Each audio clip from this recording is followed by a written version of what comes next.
Welcome to the special season finale of Ear Candy, everyone. I'm Alicia Lyons. And I'm Courtney Joden. We have lots of hot stories to bring you to fill in tonight, and we have another band breakup and another one reuniting. And one band's guitarist is locked up behind bars. Also, you guys are in for a special treat because vocalist Wyatt Shear of Belay My Burial is here live in studio for an exclusive interview. Ear Candy starts now.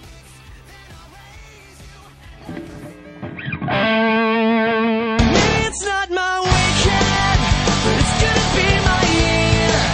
And I'm so sick of watching while the minutes pass as I go nowhere. And this is my reaction to everything I feel. 'Cause I've been going crazy, I don't wanna waste another minute here.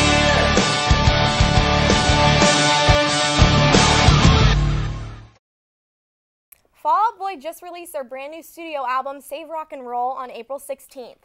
The band was thought to be broken up for the past 3 years since all the band members went on a hiatus, but they secretly were putting together their new album. The new album features artists such as Courtney Love, Big Sean, and Sir Elton John. Now, since their album came out on April 16th, it was the day right after the Boston Marathon bombings. This took a toll on all of us as a country, and Fall Out Boy wants to pay their respects. The band announced on their website that they would donate proceeds from their concert at Songsa's Arena in Lowell, Massachusetts on September 6th to the Boston victims. Fall Out Boy posted on their website saying, quote, "As you guys know, we've been beyond excited for today to come, and normally this day would be a celebration with the new release of our new album. In light of the events in Boston, we'd like to send our thoughts and prayers to the victims and everyone affected," end quote. They then went on to say again that their proceeds from their show 30 miles away from Boston, Lowell, will be donated to the victims. So you are awesome, Fall Out Boy. That's wonderful. Yeah, I think that's really good. That's a really strong thing to do. Well, Courtney, fans of Attack Attack are devastated to find out that the metalcore band from Ohio is breaking up after a 6-year journey together. The band recently had a lineup change with the departing of vocalist Caleb Shomo and bassist AJ Holgado, and the addition of I Am Abomination's vocalist Phil Droyer and merch guy Tyler Sapp to help them out in their receptive positions. According to Alternative Press News, despite the band's recent member change, they were working and creating music in a new direction, as heard on their new song No Defeat. The reason behind the breakup still hasn't been confirmed, but a post on the band's website from the two Andrews expressed the band's gratitude and what is to happen with the scheduled tour dates, saying, quote, "We want to start by thanking every single one of you that has ever come out to a show, bought a shirt, gotten in a fight over crabcore, or spent the time to send us notes online. We've been insanely blessed to be able to do what we have done with AA, and we think it's time that we wrap this chapter in our lives. Yes, that means exactly what you think it means. The Back in Action tour will be Attack Attack's final and most ironic tour," unquote. If you want to catch Attack Attack one final time, you're in luck because they are coming to Pittsburgh for their final tour, and it happens to be on the last day of it. So make sure to check them out at Mr. Smells Theater on May 29th. That's going to be really cool that they'll be their last show. I know, Pittsburgh is the last show, so you know those are always the best ones to go to. They really are. Yeah, we'll have to try and make it out. Yeah, definitely. Moving on to Beyonce, she's on her new world tour right now, the Miss Carter Show, and she has just released a new concert trailer of a sneak preview of what her tour looks like. And Beyonce is singing all of her greatest hits, with many backup dancers, numerous costume changes, and a spectacular production that includes fire, fireworks, and a rig that flies. Beyonce's Miss Carter Show is definitely looking like an amazing performance you won't want to miss. So here, take a look for yourself at a clip from the trailer.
And Beyonce is overseas with her tour right now, and she was just in Serbia.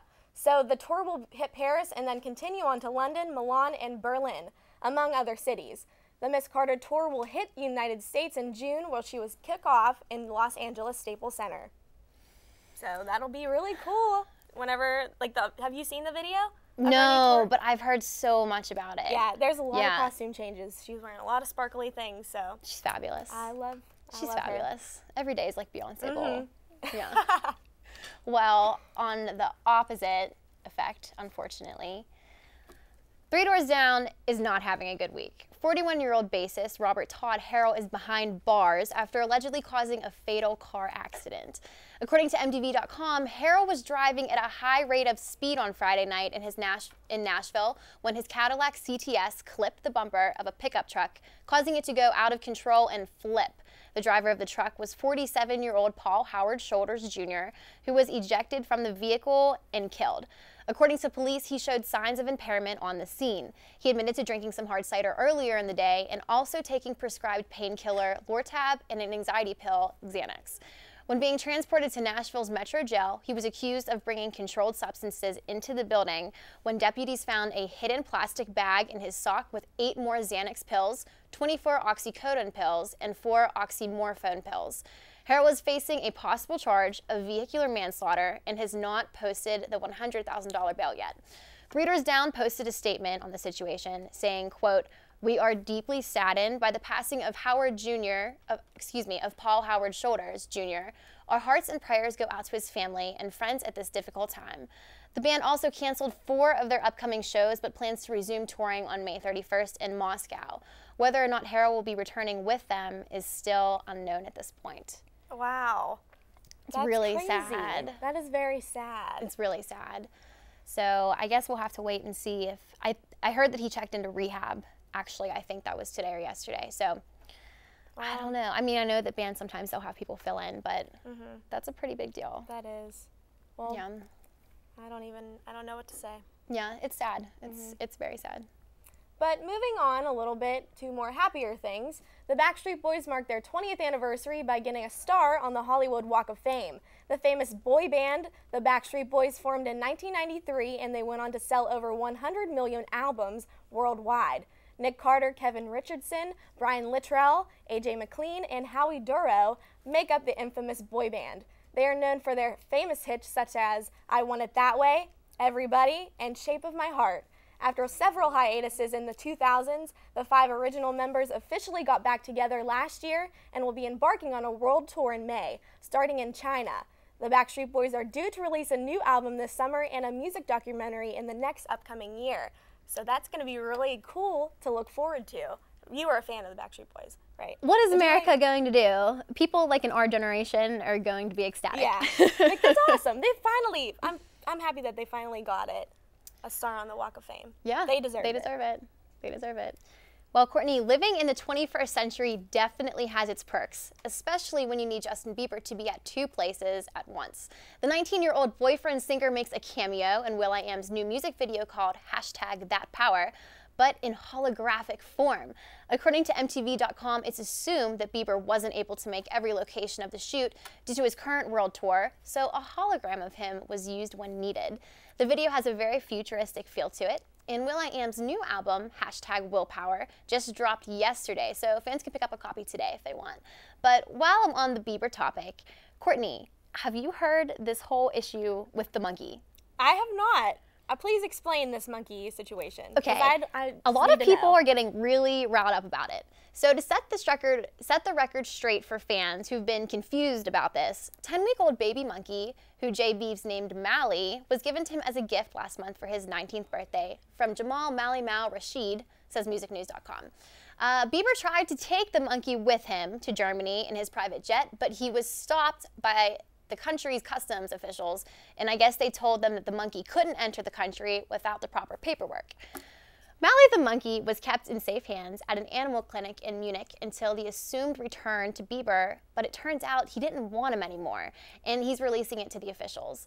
There's been a bit of an uproar on the health of the monkey, being that it was taken from its family at such an early age. Munich clinic boss Karl-Heinz Joachim stated that, quote, a baby monkey was never going to be suited to be on a world tour, even if he is traveling by private jet. He should be out in the wild climbing trees and learning from other monkeys if he isn't to have serious psychological problems later in life, unquote.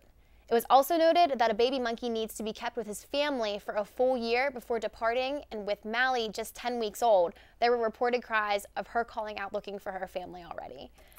Aww, I know, that's it's really sad. But the sad thing is, he didn't even really try to put up a fight to get the monkey back. You'd think that if you had a baby monkey, you'd probably want to keep it. Yeah.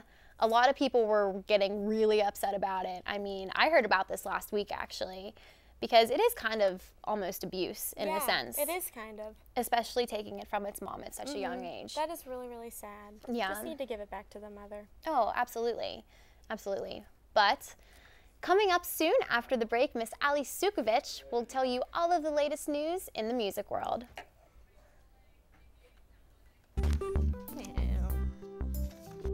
Hey, Point Park students, listen up. We have some important news for you. I'm Cassie Raddick, and you're lucky enough you get to watch this channel. That's right. Hey everyone, I'm Ashley Lefevre, and we just wanted to let you know that Point Park University's campus television station, UView, is your go-to spot for campus news, sports, and entertainment. We have shows such as Pioneer Sidelines, which is the longest running show in the station's 5-year history. But Sideline isn't the only show we have here on UView. We also have a morning show, Daybreak, which highlights your local weather, entertainment, and news.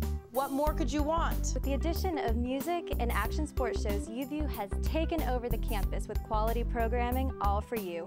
Be sure to tune in to Channel 4 to keep up to date on everything going on with the campus. UView. It's all for you.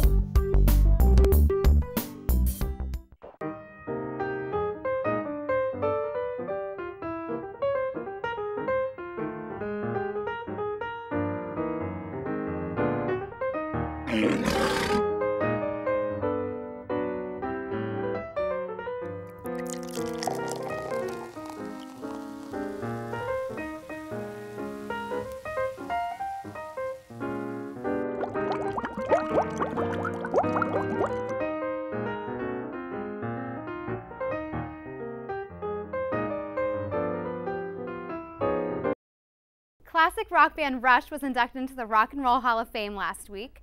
Led by Foo Fighter members Dave Grohl and Taylor Hawkins, the ceremony featured performances and appearances by Tom Petty, John Mayer, Jennifer Hudson, and Oprah. Among those also inducted was Randy Newman, Quincy Jones, Public Enemy, and Donna Summer, who was inducted by ex-Destiny's Child member Kelly Rowland. Metal band Every Time I Die had to cut their set short at the Jamboree Festival in Toledo, Ohio last week. The band apologized via Twitter, calling the gunman a, quote, idiot. Luckily, no one was hurt or injured after the shots were fired. Kesha's newest venture into the world of entertainment, her reality show My Crazy Beautiful Life, will premiere this week on MTV. The series, which is filmed by Kesha's brother, documents the singer's life. Despite the heavily scripted reality shows on MTV, Kesha promises that the show isn't scripted at all. California Music Festival Coachella ended last week. The 2-weekend festival featured performances from Red Hot Chili Peppers, Vampire Weekend, Bass Nectar, Tegan and Sara, Passion Pit, The Lumineers, Of Monsters as Men, and many more. Boston natives Dropkick Murphys raised $65,000 in just 15 hours for those affected by the bombings in Boston. 100% of the proceeds were donated to the victims and the families of the Boston Marathon tragedy. The shirts are still available online and cost between $25 and $27. And now for your countdown of the top singles of the week. Number 10 is Demi Lovato with Heart Attack. Number 9 is Started at the Bottom by Drake. And at the number 8 spot is Feel This Moment by Pitbull and Christina Aguilera. Number 7 is Justin Timberlake's Mirrors. Number 6 is Justin Timberlake yet again with Suit and Tie. Can't Hold Us Down by Macklemore is climbing to the charts at number 5.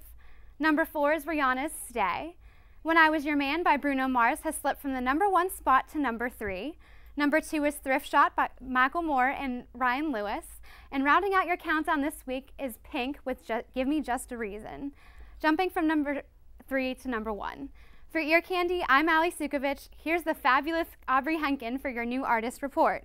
Thanks, Ali. Michael Bublé just released his newest album a few days ago. The record is called To Be Loved, and it's his 8th studio album. It has 14 songs altogether, including 4 original songs that Bublé co-wrote.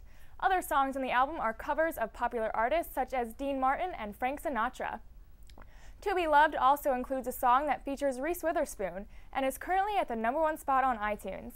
And as Alicia mentioned earlier, will.i.am also just released a new album this week called Willpower. The record was originally supposed to come out at the end of 2011, but the release date was pushed back. Pop stars such as Justin Bieber, Britney Spears, and Chris Brown are all featured on the album. After being released, it quickly hit the top 10 on the iTunes charts. Paramore has a brand new sound, and they're showing it off with their newest album that was released a few weeks ago. The album is the band's 4th release, and it is self-titled. The band decided to self-title the album because not only is their sound completely different, but they're also officially a 3-person band, which is different from their other albums. The record earned the band their first #1 spot on the Billboard 200 chart. Paramore fans are happy about the change and are excited to hear more in the future. To recap what Courtney said earlier, Fall Out Boy's highly anticipated album, Save Rock and Roll, finally hit stores a few days ago. The record debuted at #1 on iTunes and features hit artists such as Big Sean and Elton John. The band recently announced that the popular pop rock band Panic! At the Disco will be their opening act on their Save Rock and Roll tour, so make sure to check out the dates and get a ticket. A new band to look out for this week is the Artless. They are a local indie band that is quickly making a name for themselves. They've recently performed at 6119 in East Liberty, as well as on Point Park's campus a few days ago in Village Park. The band currently has a single out called Open to Call that is available for free download at bandcamp.com and are in the process of writing new songs for an upcoming album. This is only the beginning for the Artless, so make sure you check them out. For Ear Candy, I'm Aubrey Hengen, and here's Hillary Maglin. Thanks, Aubrey. Last Sunday, April 14th, the Staples Center was home once again to the MTV Movie Awards.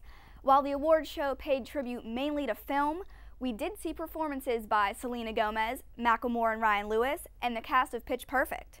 Rebel Wilson, who hosted the show, joined her Pitch Perfect castmates for a medley of songs including The Climb, Lose Yourself, Thrift Shop, and Girl on Fire, while Selena Gomez sang Come and Get It.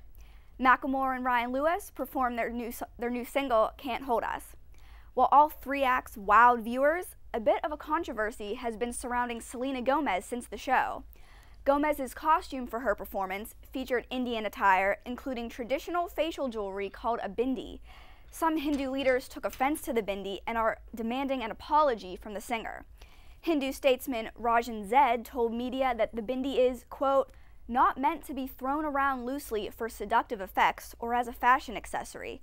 Selena should apologize and then she should get acquainted with the basics of world religion, end quote. Gomez has yet to comment on the issue, but did wear the same attire a few days later for performances on both Dancing with the Stars and The Ellen DeGeneres Show. Speaking of Selena Gomez, her rumored on-again boyfriend Justin Bieber did pretty well at Canada's Juno Awards this past Sunday. Thanks to his Canadian Beliebers, he won the coveted award for Juno Fan Choice. But the big winner of the night was Carly Rae Jepsen, who won the award for Album of the Year, Single of the Year, and even beat out her mentor, Bieber, in the category for Pop Album of the Year.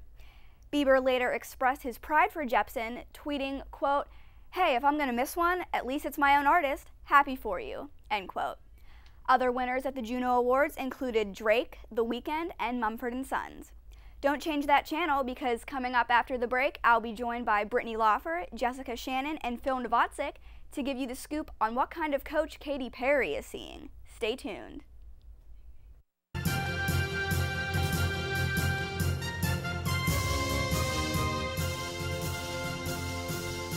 Hi, you're tuned in to Point Park University Television, and UView is for you. Stacy? Yes, Dan. UView is for you. UView is for you. UView is for you.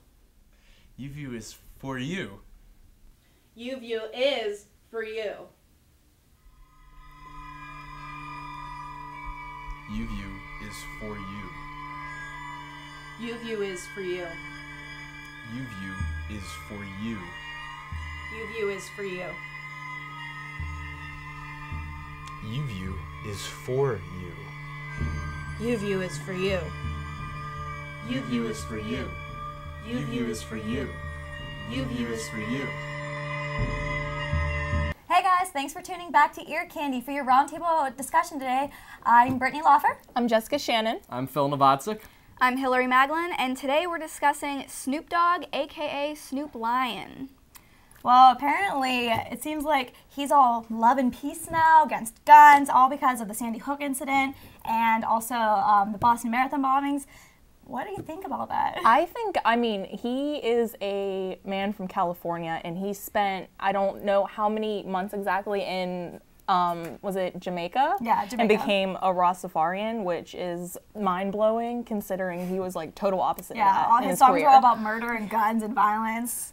Yeah, I don't know what to think about Snoop Lion. What does Lion mean? He's from Oakland, California, and I feel like it's going to take a little bit longer than a month or two of him being all peace and love for me to buy into this whole thing. Yeah. I don't know, I think he's sending a good message, but at the same time, he's still Snoop Dogg. I've heard almost all of his songs, and they are outrageous and violent and just full of drug references and everything, so it's going to take a little while for me to gain some respect for him. I mean, honestly, all power to him. Like, If you're gonna supporting go that gun way, rights, that'd be it's awesome. awesome. That is awesome. But still weird. Still like, how do you go from dog to lion? I mean, I don't know if like Rastafarian like has like lion as like yeah, the like like Snoop icon. Cat, Like, you can make that jump, but Snoop Dogg, like Yeah. it's changed to wolf or something I don't know where that's similar. coming. I don't know. I'm sure he'll change his name back to Snoop Dogg because no one's gonna take him seriously as Snoop Lion. No, I've never heard anyone seriously call him Snoop Lion. No, I still call him Snoop Dogg. Nobody says Lion. Like, it's D-O-double-G. That is him.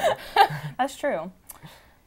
All right, for our second topic today, did you guys hear about how Katy Perry, she's still apparently depressed after her divorce with Russell Brand, and then her and John Mayer just broke up a month ago or something, and now she has to see a heartbreak therapist? That's a little doctor? ridiculous. I think I'm not saying I break up with like tons of boyfriends all the time, but like I don't like go and spend millions of dollars like on a heartbreak, doctor. Heartbreak doctor. Where did they even come with the Yeah, exactly. I thought it was That's a the kind of job therapist. I need. Are you kidding me? Right. Like, I think we've all been through our fair share of heartbreaks. I feel like at some point you just sort of have to deal with it. Exactly. And get over And it. she should have like dealt with her issue with Russell Brand before moving on to John Mayer. Like, Right. taking care of that, moved on, and then go to the And next guy. she's beautiful. Like I don't see Yeah, why that she's being so said, upset. like, I'll I be think her she could heartbreak get doctor. I like her. She could get anybody like Phil There's a lot right cuter here. guys Maybe. than John I don't know. Mayer. I'm Like, tough to get. I'll get your number. I'll get her your number. What? Nothing. Just Brittany, take it away. All right, and also, did you guys hear about Rihanna? Well, she's always tweeted about her strip club fascination. She does. She was tweeting about it and how she loves it and how it's like her therapy and everything. But did you hear that she spent $8,000, not for guy strippers, for girl strippers? I didn't know she was taking that route, but I mean, you said we were talking about how you follow her on Instagram, and I do too. Her Instagram account is called Bad Gal Rihanna. I think the girl is just trying way too hard to come off as hardcore and, bad. She's back with Chris Brown, or is she? I think they might have broken up again. I'm really she's not going sure. to strip clubs. Who Some of the, knows? even like strip clubs. like 420, Throwing 8,000. like 420. She posted some like risque pictures. She posted recently a picture in her new bikini, which is also risque. So I don't know. I think Rihanna is a little bad girl. She's a little out I there. think she's trying too hard to be a bad girl. Yeah. That's for sure. it. I feel like her life started going downhill right after she got together with Chris Brown the first time, and then things just compounded from there. And taking him back after he beat you, and I don't know. She's a lost cause in my mind. okay. I actually heard that one of the strippers was famous. She's a famous stripper, and that's why Rihanna went to the club. She wanted to meet this famous stripper and watch her dance to one of Rihanna's songs, actually. Yeah, Apparently she's that really good. What song was it? I cannot remember what song it was. Throw It Up or Pour It Yeah, Up. yeah, she had tweeted that, didn't She said she was like how excited she was to go see all the strippers dancing to songs she wrote, like for them to dance to. I mean, if you're proud about that, more power to you. I noticed she often quotes her own songs on Yeah, Twitter she does. too, which She is does a little that. cheesy. She in does my that opinion. a lot. Okay, I quote myself on Twitter too, so. You're not Rihanna though. But like, she's just like, I mean, she's Thank already you. I don't- famous. Do you really need to talk yourself up even more? That just gets a little too much big-headed. It's different for just a human sibling to do it. But like, How old is Rihanna? 20 something? 25, I think. Is she that young? Man. Yeah, she's really young. Okay. I don't know. Like, how old's Chris? He's around the same age, too. Yeah, he's pretty young still, too. I wonder if they are actually back together I don't still. know. I always wonder that. Interesting. I don't know. I have a theory that she is going to get into one of his music videos and that he's going to throw out a random roundhouse kick.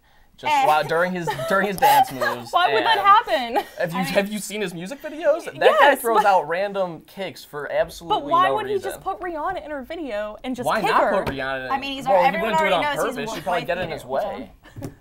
What? Everyone already knows about his beating habits, Yeah. so why not just showcase them? Clearly she's gotten in his way before. It could happen again. Yeah, I don't know.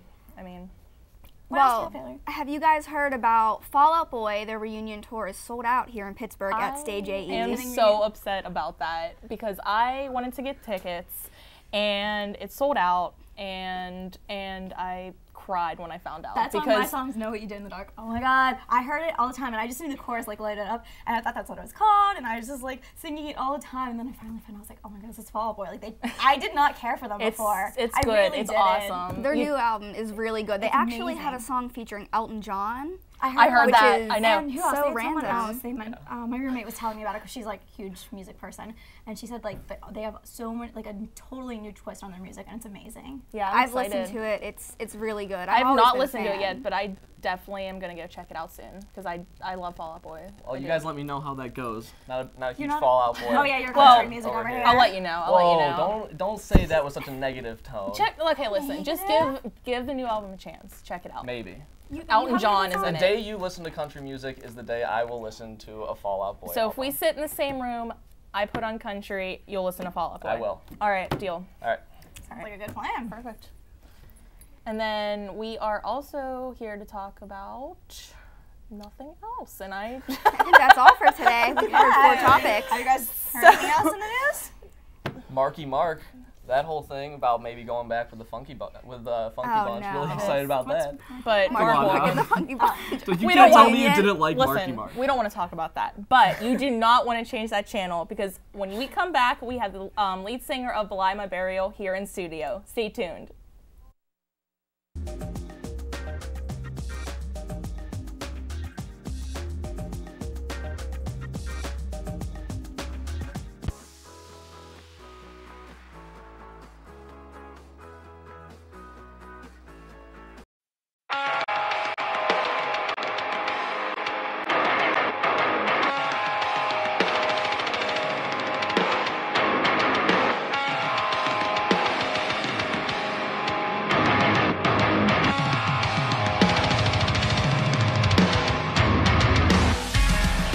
For staying with us, guys. We're here with Wyatt Shear from Belie My Burial. How are you doing? Good. Thank you guys for having me. Thank you for being here. Yeah, thanks for coming.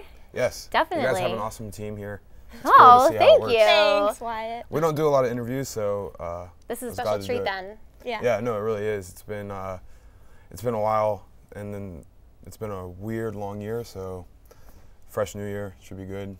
I'm excited. Thank you guys for having me. Yeah, definitely. Well, we're excited to hear it, all about it. So let's start from the beginning, though. How did you guys start in 2005?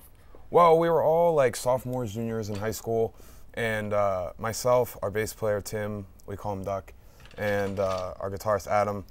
The three of us, prior to high school, we all knew of each other. We were all friendly with each other. But I think once like sophomore year in high school started to kick in, we all really found our kind of like our niche in music and wanting to play music and going to shows. And at the time, you know, like heavy music and metal and hardcore, and especially within Pittsburgh, was really, you know, making waves and progressing as like a genre, something to be taken seriously. And we were all kind of like fascinated with these bands and the mid-2000s kind of era of everything. Really inspired us to get together and really make an effort to make a heavier style band. We had all really wanted to, I think, be able to not only play heavy music, but be able to like perform and be able to play it live and be the best that we could at our instruments, just from like that high school standpoint. So 2005, the three of us just started practicing together at my parents' house, and eventually we recruited our original drummer, Zach, he went to Shaler High School, and our original singer, Corey, who we had also known from playing in other bands. So I'd say like everyone, maybe some of us had started playing instruments before. I started playing guitar in like 9th grade, and I think Adam and Duck had me beat by a couple years, but they had already been playing together, and it just seemed right that we got together and started this new project that's carried us all the way to now, which is insane to even think back then. But yeah, it was just wanting, us wanting to do something new and kind of get into this insider world that seemed so cool from, the fan perspective. So we wanted to, be a part of that, and here we are now. And yeah, I mean, we kind of just recruited and practiced and wrote after like every Thursday, every week. And yeah, that was the original birth of the band. Started here and like 20 minutes out of the city. That's awesome. Now I'm curious, what is the meaning behind Beeline My Burial, the name? It's really funny because this is actually, if we ever do get questioned, this is a question we get a lot. And like, to be quite honest, like now especially, there are a ton of bands with, especially bands that are similar style, that have burial in their name. But when we started, we just like, we definitely were all like, crowded around the dictionary, like all around my computer. I remember it. We were all sitting around and we were like, we had like a few like really bad names, and like all of us hate, like I don't want to say we hate the name, but we wanted something that was easy to say and edgy. I don't think there's any real, I mean, if you want to, what it technically means would be to postpone or escape death, I guess. But we just wanted something that was like alliterative and, cool sounding. So at the time, it was just us being young and just being like, yeah, that sounds cool. So, I mean, there's no real meaning behind it. I kind of wish, we would have taken some more time. I think we all do now. But no, the name's whatever. It's just a name. Well, it's really unique. Yeah, it's pretty easy to remember, too. Yeah, yeah, for sure. Like I said, it could be a lot worse. So, I guess, so. No, yeah. it's rad. I'm okay with it. We dig it. So, what do you think, for fans that are just tuning in, how would you describe your style or any influences that you guys have as a band? I think it's always been very aggressive. Like I said, the mid-2000s, early 2000s, we took a lot of influence from the hardcore and metalcore, even screamo, emo. I was really, really fully, submerged into music at that time, and still am. We all listen to everything. But we're all very also selective and picky when it comes to heavy music and our sound and what we like about heavy music and metal and hardcore, So I'd say it's always been very aggressive. Since we've kind of grown into our sound, it took a few years, just like any band, like you have to grow into it. And, at first you're like, this is really cool. And we've also tried to stay up to the date with the times without, trying to jock what anyone else is doing. You take influence, of course, from the bands you play with and the other bands that are kind of doing the same thing and out there doing it for the same reasons. But it's a very aggressive, dark, I would say, technical sound now. We're experimenting with like these tune. On our last record, we came up with this tuning that has kind of really allowed us to capture a sound dynamic that both is dark but melodic and can still be really heavy and easy for kids to, not noisy enough where it, I think shies people away. So the new sound, or what we're going for now, I would say, is just a fresh, aggressive style of music. It's very aggressive. It's very thought out and technical now, and a lot of time signatures and stuff like that, which was something that we never really messed with too much back in the day. So we're kind of just trying to keep the sound a little bit ahead of the curve, and I guess just fresh, technical. That's about it. Tell us about your 2009 EP that you guys released. 2009 EP was actually really cool. We kind of took a break after our original drummer and our original singer left because I was playing guitar at the time. I'm the original member. I was the now we're a four-piece, but back then we had 2 guitars and I was one of the original guitarists. And when our drummer went to school and our singer left for other reasons, great guys, They were a really big part of this band and whatever the legacy, whatever you want to call it. But yeah, 2009 was great because we had taken a little break, and it was really hard to kind of piece the band back together. We didn't know what we were going to do. It was the first time that we were, without, two of the most key parts of running a band. You have your drummer gone now, and a vocalist, especially in a style, that's not just the easiest to kind of like adapt to. So 2009 was kind of like our first record official release with our current drummer, Brett Samara, who might as well be an original member. He recorded all of our original stuff. He literally worked with us since probably like 2 months after the band started. So we had always gone over there and he to record, and he'd always play us his stuff. And he is just one of those kids that is just super gifted with whatever involved in music. He can record, he can play guitar, he can drum. But we were always really, really impressed by his drumming. And when we needed a drummer, we actually didn't know if he was going to be able to do it. He's like a couple years younger, but when we asked him, I mean, we're talking high school, and I think we were about a year out of high school. So it was a big commitment, and obviously, big shoes to fill coming in to do that. But it was our first record, and really like, I don't know, it was our first writing process with him. And he really saved us huge. I think he completely changed our sound and our style, and really helped me, Duck, and Adam to kind of like step up our game too. So 2009 was fun. We recorded it in Cleveland, Ohio, with Cole Martinez, who I had worked with on other little projects and had just become friends with at the time. It seemed like the place to go. We had a lot of friends who had recorded with him, and their stuff was pretty dead on to what we wanted to do. So we went up there. I remember we stayed in the studio, and it was in Lakewood, Ohio, which is like a nice little suburb right outside Cleveland. And we just stayed there, and I think we made maybe 2 trips to finish the whole thing.